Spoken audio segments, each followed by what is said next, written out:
Ya, assalamualaikum warahmatullahi wabarakatuh. Ya, di sini kami dari kelompok 4 yang beranggotakan Junior Mulyanto, Muhammad Chandra Salsabila, Ika Safitri, Tuhan Nurfata, dan Afid Prastio. Ya, langsung saja. Di sini pembahasan tentang akuntansi pertanggungjawaban.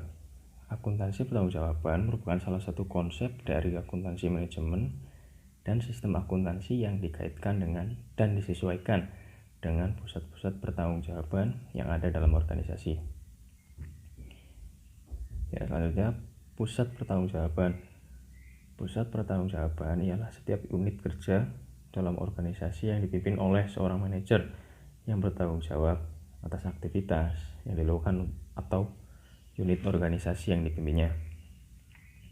Pusat-pusat pertanggungjawaban meliputi yang pertama yaitu pusat biaya atau cost center, yang kedua pusat pendapatan atau revenue center, yang ketiga pusat laba atau profit center, dan yang keempat pusat investasi atau investment center.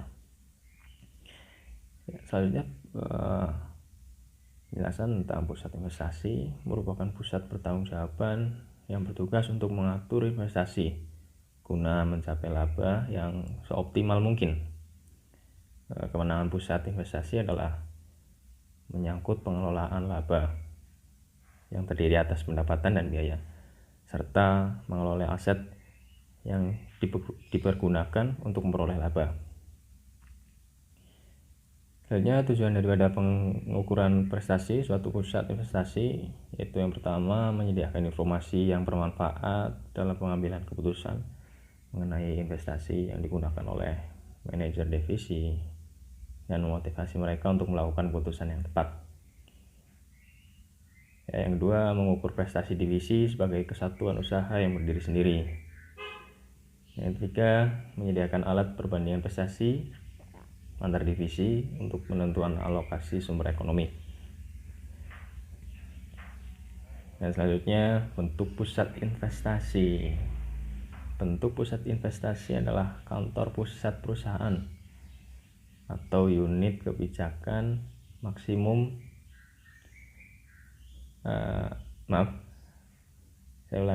bentuk pusat investasi adalah kantor pusat perusahaan atau unit bisnis strategis maupun divisi yang diberi wewenang atau kebijakan maksimum dalam menentukan keputusan operasi yang tidak hanya berjangka pendek, tapi juga tingkat besarnya dan tipe atau jenis investasinya.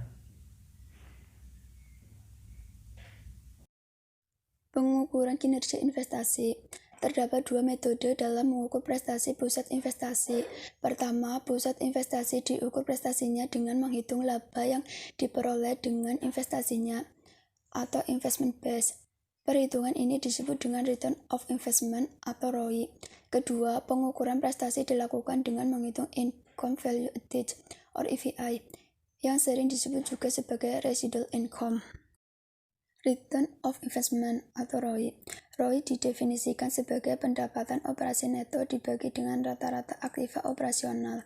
ROI sama dengan laba neto operasi dibagi rata-rata aktiva operasional. Rumus ROI dapat dinyatakan sebagai berikut. ROI sama dengan profit margin dikali perputaran aktiva sama dengan dalam kurung laba neto operasi dibagi penjualan dikali dalam kurung penjualan dibagi rata-rata aset operasi. Keuntungan ROI. 1. Mendorong manajer untuk memfokuskan pada hubungan antara penjualan beban dan investasi yang seharusnya menjadi fokus bagi manajer investasi. 2. Mendorong manajer untuk memfokuskan pada efisiensi biaya. 3. Mendorong manajer untuk memfokuskan pada efisiensi aktiva operasi sehingga mengurangi investasi yang berlebihan. Kelemahan ROI. 1. ROI mendorong manajer untuk tidak melakukan investasi yang menurunkan ROI rata-rata divisi meskipun investasi tersebut sebenarnya akan menaikkan laba perusahaan secara keseluruhan. 2. ROI mendorong manajer untuk memfokuskan laba jangka pendek yang akan merugikan perusahaan dalam jangka panjang. Laba residu atau income value added or EVA. laba neto operasional yang diperoleh pusat investasi di atas kembalian minimal dari aktiva operasional yang digunakan tujuan penggunaan laba, residual atau nilai tambah ekonomis, Economic Value Added or EVA. EVA adalah metode untuk mengukur kinerja atau prestasi manajer pusat investasi yang merupakan selisih antara laba operasional setelah pajak dengan rata-rata tertimbang biaya modal dari modal total yang digunakan. Rumus EVA.